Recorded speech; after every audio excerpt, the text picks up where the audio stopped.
Texas, 1944. The air trembles with heat. Dust settles slowly over rows of barbed wire and wooden barracks stretching into the sun-bleached horizon. Inside one of them, a captured German officer sits alone on his cot. The war for him already lost in Africa months ago. He hears the murmur of English outside, guards laughing softly, the metallic clink of a tin cup. Then faintly from a nearby recreation hut comes something new. A rhythm, uneven, alive. Brass drums, a swing of time that feels reckless. He looks up, startled. It isn't military music. It isn't march or waltz. The notes twist, break, and soar without permission. A trumpet's cry followed by a saxophone's reply like a conversation between equals. He steps outside, the sun stabbing his eyes. The Americans have gathered around a radio. Benny Goodman, Duke Ellington, Louis Armstrong. For the first time in his life, he hears freedom not as a word but as a sound. And in that instant, he understands. Something deeper than armies has already decided this war. By the summer of 1943, the war that had once burned across Europe and North Africa was turning against Germany. The desert victories that had filled propaganda reels in Berlin were long gone. At El Alamein, Rommel's Africa Corps had broken. By May 1943, more than 250,000 Axis soldiers, Germans and Italians alike, surrendered in Tunisia. It was one of the largest mass capitulations of the war, but for the men taken prisoner, something unexpected awaited them. Not the Siberian labor camps they feared, but America. Across the southern United States from Georgia to Texas, the U.S. Army built a network of nearly 700 prisoner-of-war camps. Barbed wire fences enclosed orderly compounds of barracks, mess halls, and recreation huts. The Geneva Convention of 1929 dictated their treatment, and unlike in much of Europe, the Americans kept their word. When the first transports arrived at Camp Hearn, Texas, the prisoners could hardly believe what they saw. Wide-open plains, a sky too big for war, cotton fields instead of ruins. They were given uniforms marked PW, 3 meals a day, and even cigarettes. To men raised under a regime of strict control, indoctrination, and deprivation, this calm was almost surreal. They had been told that Americans were monsters, that capture meant humiliation or death. Instead, they found baseball games, libraries, and orchestras. Some camps even hosted lectures and theater performances. At first, many prisoners refused to believe it was real. The officers, steeped in Nazi loyalty, warned their men, "It's all a trick, psychological warfare." Yet, as weeks turned into months, reality eroded ideology. The guards treated them not as subhuman enemies, but as men. By late 1943, more than 150,000 German POWs lived on American soil. They worked in fields, lumber mills, and factories, replacing the U.S. labor force drawn into combat overseas. They were paid small wages, often in camp-issued coupons, and could spend them on chocolate, soap, or postcards home. It was a strange coexistence, a nation at total war hosting the very men it fought. In nearby towns, locals watched them with a mix of curiosity and disbelief. "The Germans are polite," one farmer's wife in Texas wrote. "They say good morning and work better than the boys from town." The war's thunder was half a world away, yet its consequences lived here quietly, behind barbed wire and open skies. But beneath this order, something deeper was shifting. The German soldiers, especially those who had believed utterly in the Reich, began to see cracks in the image they had been taught. They compared what they had been told about America, chaos, decadence, racial disorder, and with what they saw, abundance, organization, tolerance, and perhaps most striking of all, music.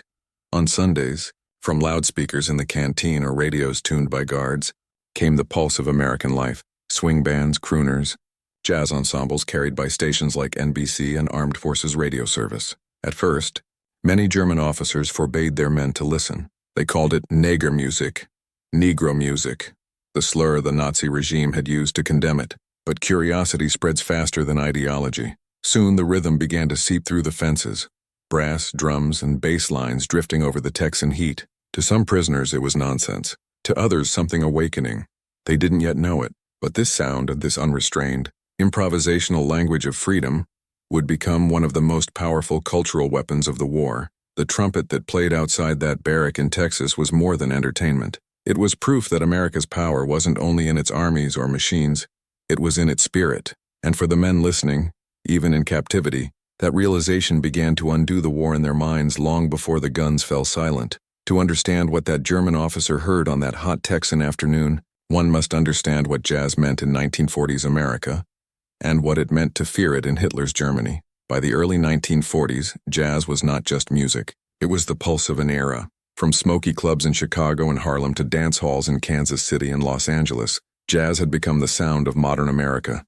Restless, inventive, alive. It was born from African-American struggle and genius, shaped by improvisation and rebellion against structure. It had no single leader, no rigid score. Every soloist had a voice.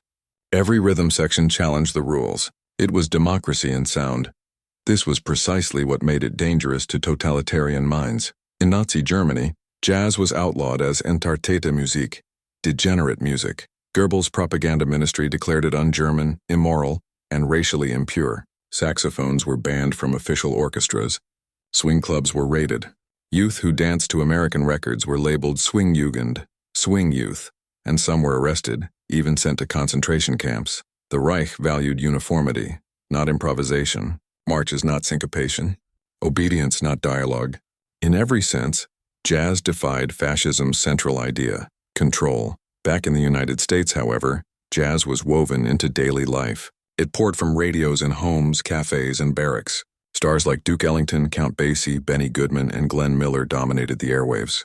Goodman's 1938 Carnegie Hall concert, with a racially integrated band, had already shattered barriers, proving that America's cultural power lay not in purity, but in diversity. Even as the U.S. fought abroad, jazz was exported as a weapon of morale and propaganda. The Armed Forces Radio Service, AFRS, broadcast swing and jazz to millions. Soldiers overseas, allies in Europe, and yes, even prisoners in camps across the United States. To many Germans, these sounds were shocking. They were the antithesis of the martial anthems played in the streets of Berlin. The rhythm felt unpredictable, the melodies indulgent, the emotional range uncontrolled.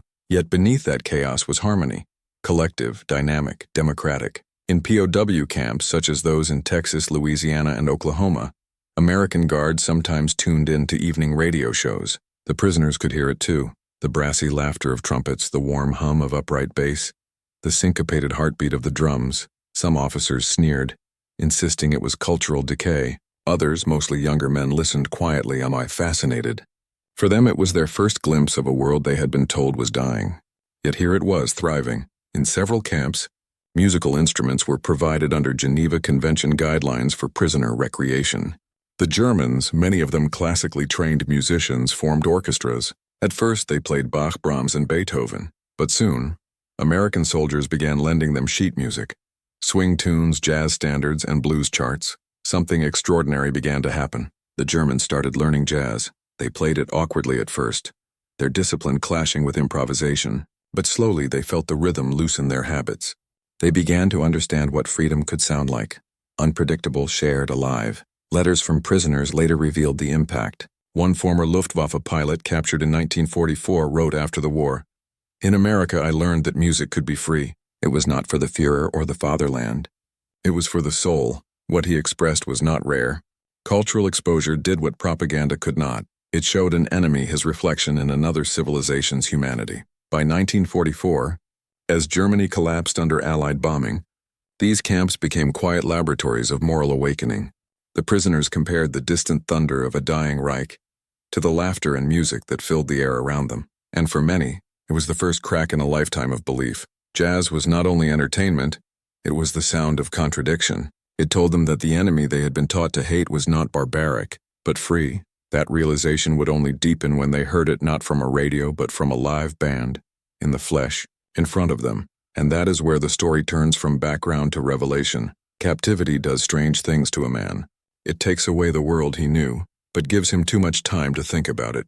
In the POW camps of America, German soldiers faced a silence their leaders had never prepared them for. No slogans, no marches, no Führer's voice on the radio, only the low hum of American life, trains passing, radios playing, guards chatting about baseball. At first, that quiet felt unbearable. Many prisoners tried to preserve a sense of order. They saluted each other, held roll calls, even conducted lectures on Nazi ideology to keep their faith alive. In the early months, some camps were effectively run by the most hardline officers, men who still believed the Reich could win, but belief withers in freedom. The longer they stayed, the more those mental structures began to crumble. The guards treated them with fairness. The food arrived on time. Their letters home, censored but regular, described normalcy. No one beat them, No one tortured them. For soldiers raised on the idea that America was chaotic and cruel, this was a shock. It created a deep, quiet confusion, and that confusion became the beginning of doubt. One former German infantryman recalled years later, "It was the first time I met the enemy and realized he was human. Worse, he was kind." The camp routine, work details in the morning, lunch under the Texan sun, card games and music in the evening, became an unexpected window into another civilization. For young Germans, especially those born after 1920, who had known nothing but Hitler youth discipline and constant war, it was disorienting. Many began asking forbidden questions. Why were the Americans treating them this way? Why was a supposed enemy allowing them dignity? Why did a country of such freedom and diversity function better than their so-called pure Reich? That shift wasn't immediate. It crept in slowly, ran through the smallest cracks. A smile from a guard, a newspaper photo of New York City, a jazz song drifting over the compound fence. Some men resisted. Some mocked the music or called it weakness. But others, often the quiet ones, listened closely. They didn't yet understand what they were hearing.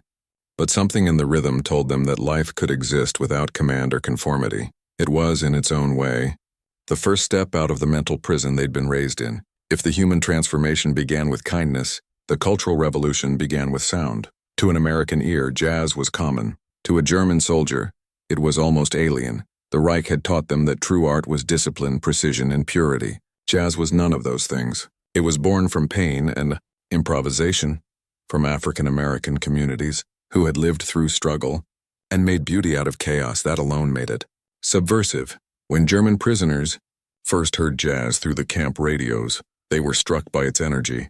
The melodies seemed to go where they wanted. The trumpet didn't obey rules. The drummer didn't march, he swung. It was not the music of a master and his followers. It was a conversation between equals. To many of the young prisoners, this was their first exposure to something truly democratic.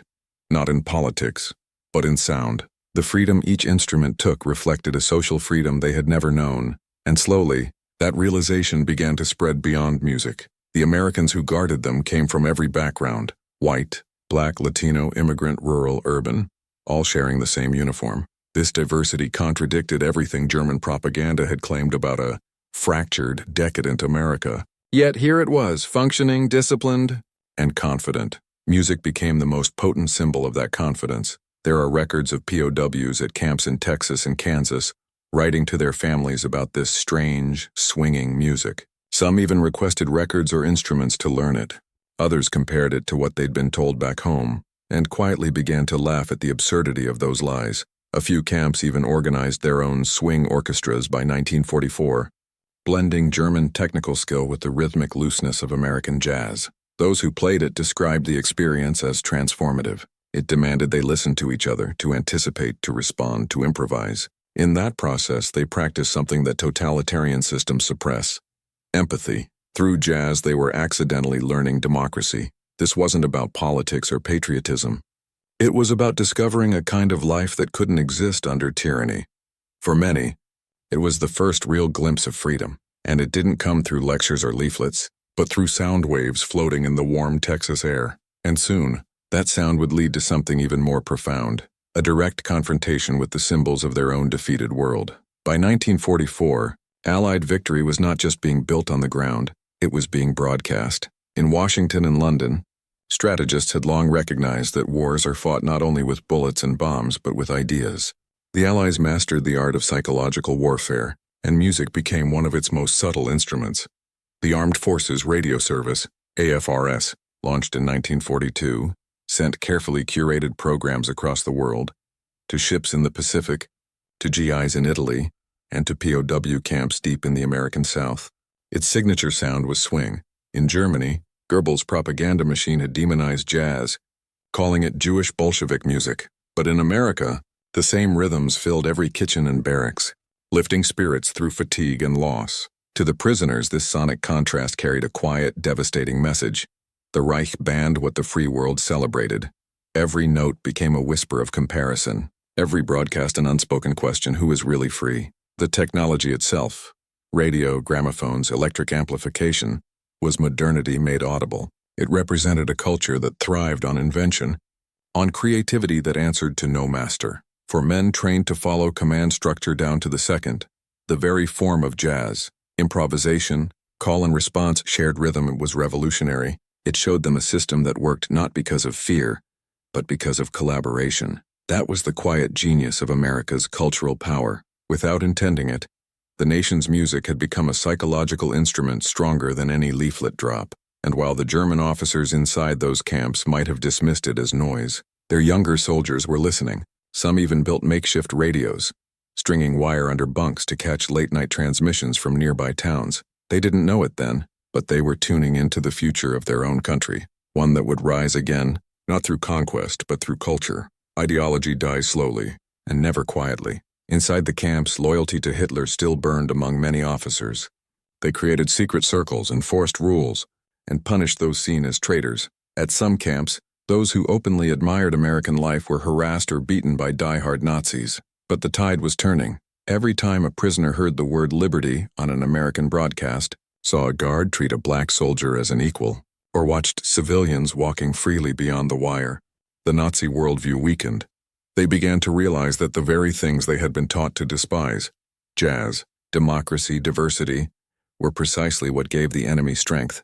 The Reich had promised order through purity. America delivered power through chaos, yet that chaos was organized, creative, and deeply human.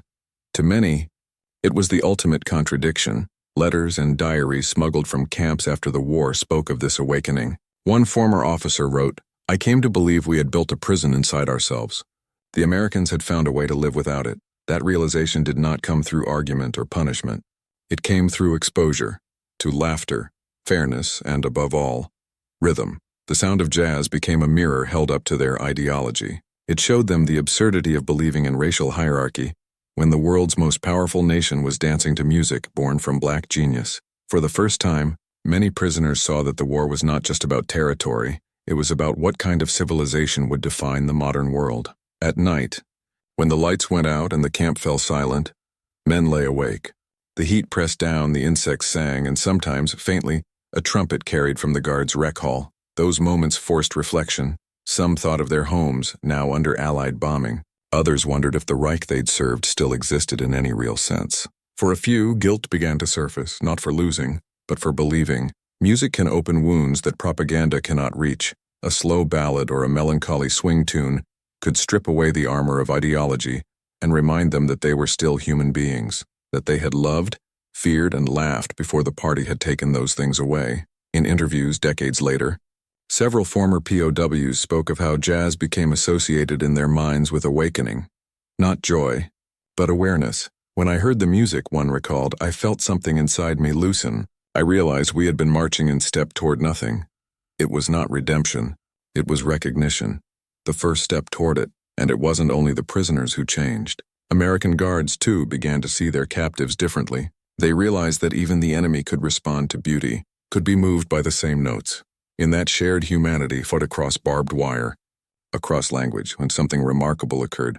The war, in its grand political form, raged on across oceans and continents. But here, in the quiet corners of Texas and Georgia, a different battle was being won, not with fire, but with sound. And for one German officer, the same man who had stepped into the sun that afternoon to hear that trumpet for the first time, that sound would mark the moment he knew the war was already over. It was late autumn, 1944. The fields outside Camp Hearn had turned dry and brittle. The days were still warm, but the air carried a faint coolness that reminded everyone, even the prisoners, that another year was slipping away. Inside the camp, life had settled into routine. Morning roll call, work detail, lunch, rest. The monotony was broken only by the faint excitement of radio broadcasts or deliveries of mail from home, though by then, most letters carried bad news. The Allies were deep inside France. American bombers were pounding Hamburg, Cologne, Berlin. The Reich was collapsing, but the official line among the prisoners still insisted, "Germany fights on." That afternoon, in one of the recreation huts, an American sergeant was setting up a radio for the guards. A few German prisoners were cleaning nearby. They were allowed to listen if they kept working. The sergeant turned the dial, searching through static. Then a sudden burst of brass. A trumpet leapt from the speaker. Bright, playful, reckless. A clarinet followed, tumbling into a rhythm too free to march to. It was Louis Armstrong, live from New York. The sergeant grinned, turned up the volume. "Now that's music," he said. The prisoners froze. Among them was a former Wehrmacht officer named Hans Keller. 34 years old, captured in Tunisia. Educated, disciplined, loyal. He had grown up under the Reich, served since 1939, believed in everything he had been taught about order, destiny, and racial superiority. But as the trumpet soared, something shifted. The sound was alive in a way he had never known music could be. It was not composed for obedience. It was conversation, a series of arguments and reconciliations, dissonance and joy. The musicians seemed to disagree with each other and still create harmony. Keller had heard American jazz before the war, faintly, through illegal records circulated among students in Berlin, but he had dismissed it as chaotic noise. Now in captivity, stripped of pride and propaganda, he heard it differently. The rhythm felt human, imperfect yet beautiful because of it. Outside the window, sunlight fell across the barbed wire, turning it almost golden. He could see the guards laughing, tapping their feet. The Americans moved without self-consciousness. Their bodies relaxed, free. For the first time, Keller understood what that freedom meant. The music didn't belong to one race or nation. It was built from the pain of the oppressed, the creativity of the poor, the energy of a society that allowed expression. It was what the Reich feared most. Unity without control. He felt his throat tighten. The sound filled him with something he couldn't name. Grief, envy, maybe awe. He looked at his fellow prisoners. Some sneered. One muttered, "Degenerate." Another whispered, "Listen. They make even sadness sound alive." The song ended. The radio host's voice came through the static, cheerful and confident. "You've been listening to Louis Armstrong and his All-Stars, bringing a little swing to your Sunday afternoon." Folks, a new song began, slower this time, almost mournful. Armstrong's trumpet glowed through the air, soft and melancholy, as if carrying all the suffering and hope of the century in one breath. Keller turned away. He walked outside, the sound still trailing him, echoing through the dry Texas air. He stopped by the fence and looked out at the endless horizon, and it struck him. This country, this music, this freedom, everything he had fought against and was not weak. It was stronger than the Reich could ever be, because it wasn't built on fear. In that moment, something inside him collapsed. Not his pride as a soldier, but his faith in the system that had shaped him. The war in his mind was already lost, not because of armies or tanks, but because the enemy had a soul that his own nation had tried to destroy. He stayed there for a long time, listening until the music faded into static. When he finally turned back toward the barracks, his face was calm. No one noticed. No one saw a conversion, no revelation. Just another prisoner walking in the sun. But for Hans Keller, and for countless men like him, that day was the quiet end of the war. Not with surrender papers, not with gunfire, but with a trumpet. In the months that followed, the world outside those barbed wires continued to collapse. By December 1944, the Battle of the Bulge marked Hitler's last gamble. The Ardennes froze under snow and blood. Inside Germany, cities were being reduced to dust. Dresden, Hamburg, Berlin, all turned to fire by Allied bombs. But in the United States, life moved to a different rhythm. War bonds, radio shows, swing dances, optimism. The prisoners could hear it all. Through the fences, they watched a nation at war that somehow still laughed, still created, still believed in the future. To men raised on slogans of sacrifice and death, this was incomprehensible. To the younger ones, it was intoxicating. They began to write, to sketch, to learn English, to talk to the guards who no longer seemed like enemies. In workshops, they built furniture. In makeshift classrooms, they studied democracy and economics. In recreation halls, they practiced jazz. Music had become more than sound, and it was therapy, education, and quiet rebellion all at once. One camp commander in Texas later wrote that music was the best discipline we ever had. It kept them human. By 1945, the U.S. Army's Special Services Division had noticed this effect. They encouraged cultural exchange, sponsoring concerts and lectures for POWs. Some camps even invited local American bands to perform. There are verified accounts of POWs attending jazz performances by regional ensembles, often under guard, seated apart from civilians. The reaction, according to witnesses, was profound. Many Germans sat motionless, their eyes wide, listening not as soldiers but as men hearing something larger than themselves. They didn't need translation to understand what the music meant. It wasn't triumphal. It wasn't propaganda. It was freedom performed. Meanwhile, back home, the myth of the Reich was dying. Letters from Germany spoke of hunger, fear, and betrayal. Entire families wiped out in air raids. The prisoners realized that the ideals they had fought for had left their homeland in ruins. While here, the so-called enemy treated them with dignity. That contrast burned deeper than any defeat in battle. In diaries recovered after the war, German POWs described this internal dissonance. One wrote, "We were told the Americans were soft, but it is we who were weak, afraid to think, afraid to feel. They win because they are not afraid." Another recounted hearing Duke Ellington's Mood Indigo for the first time in a Louisiana camp.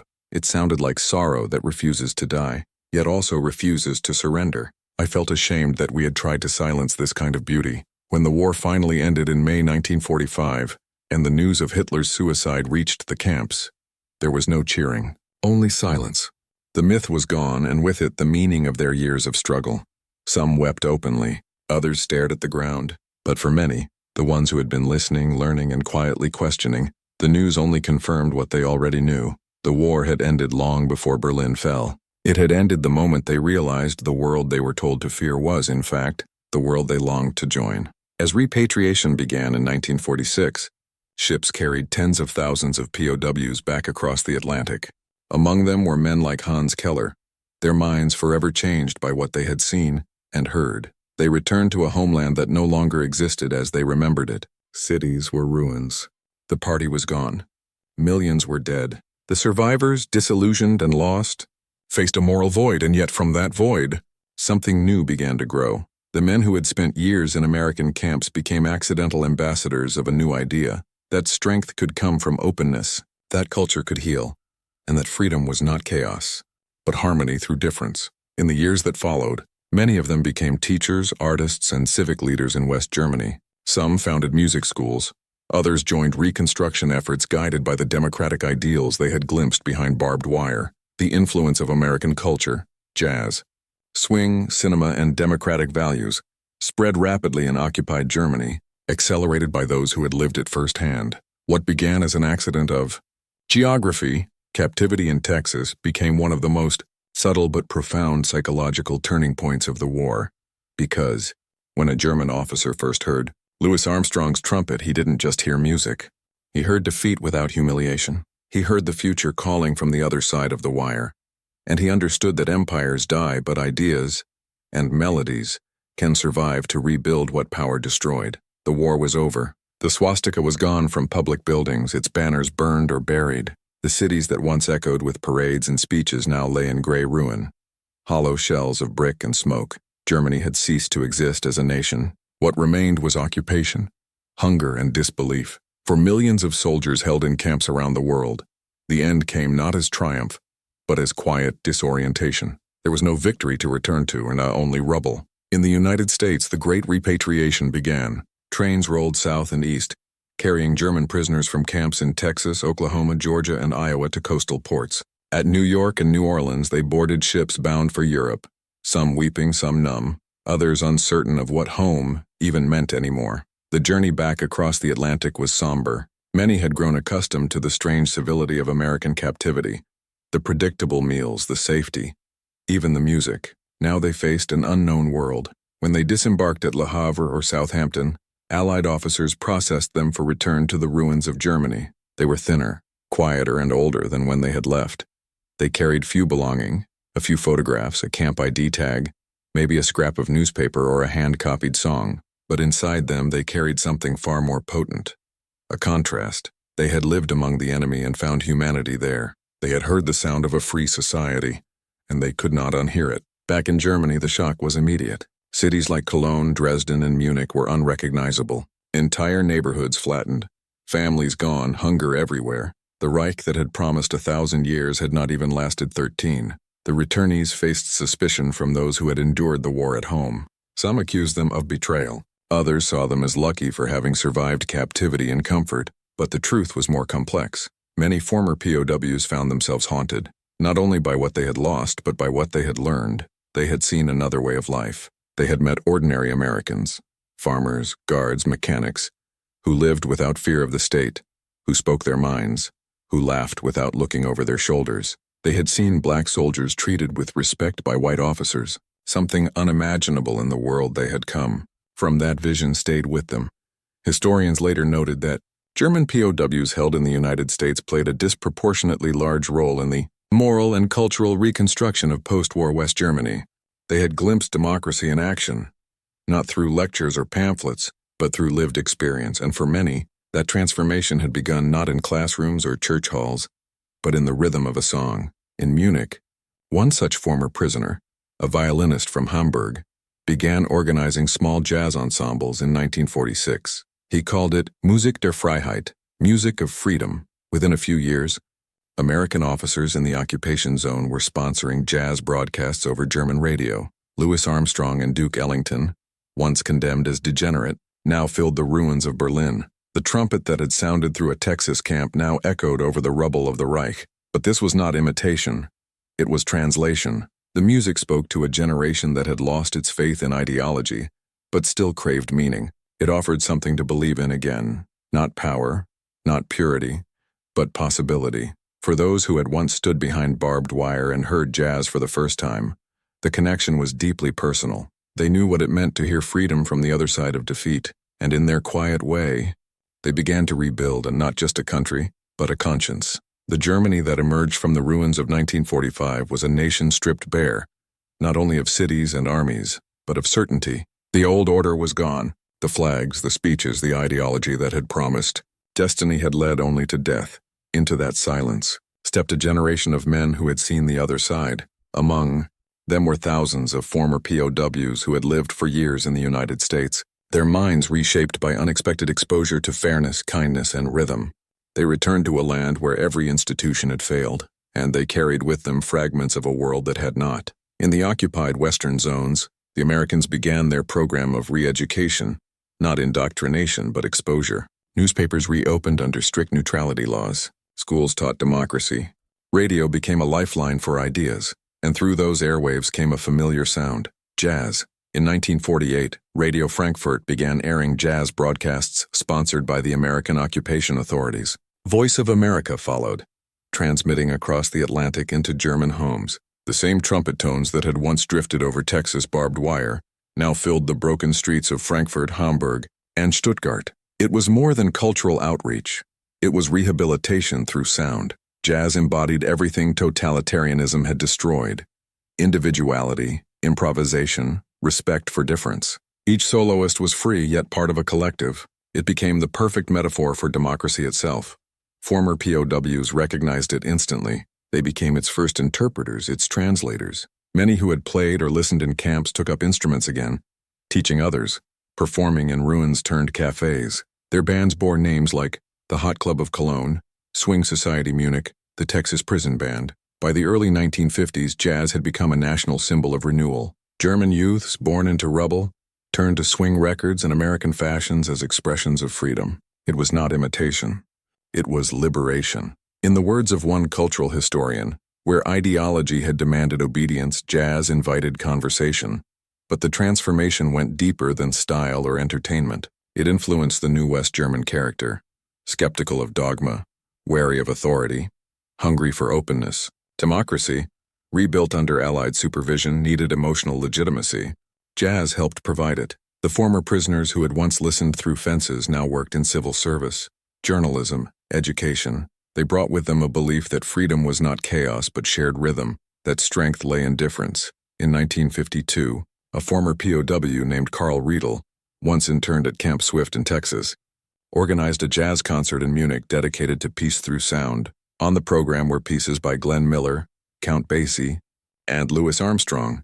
The same artists once banned under Nazi law. The audience was packed with young Germans, many too young to remember the war. For them, the music was not foreign.